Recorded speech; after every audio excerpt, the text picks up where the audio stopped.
ఏడుకొండలవాడి లీలలు, శ్రీవారి అద్భుత పురాణ గాథలు. శ్రీ వెంకటేశ్వర స్వామి కలియుగ దైవంగా తిరుమల కొండపై ఎలా వెలిశారు, ఆయన భక్తులను ఎలా అనుగ్రహించారు అనే విషయాలను వివరించే ఎన్నో అద్భుతమైన పురాణ కథలు ప్రచారంలో ఉన్నాయి. వాటిలో కొన్ని ముఖ్యమైనవి ఇక్కడ ఉన్నాయి. తిరుమల కొండకు శేషాచలం అనే పేరు ఎలా వచ్చిందో తెలుసుకుందాం. కృతయుగంలో శ్రీ మహావిష్ణువుకు శయ్యగా అంటే పడకగా ఉండే ఆదిశేషునికి వాయుదేవునికి మధ్య మా ఇద్దరిలో ఎవరు గొప్ప అనే వాదన మొదలైంది.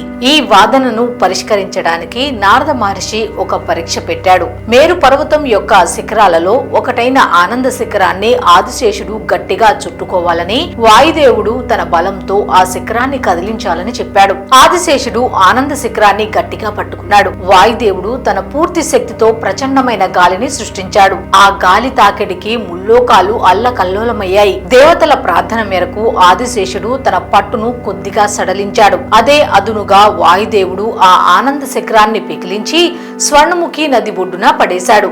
దాని ఫలితమేంటో తెలుసా?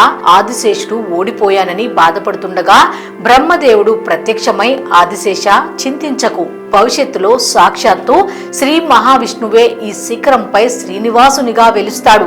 అప్పుడు ఈ కొండ నీ పేరు మీదుగా శేషాచలంగా ప్రసిద్ధి చెందుతుంది అని వరమిచ్చాడు. ఆ విధంగా ఆదిశేషుని గౌరవార్థం తిరుమల కొండలకు శేషాచల పర్వతాలు అని పేరు వచ్చింది.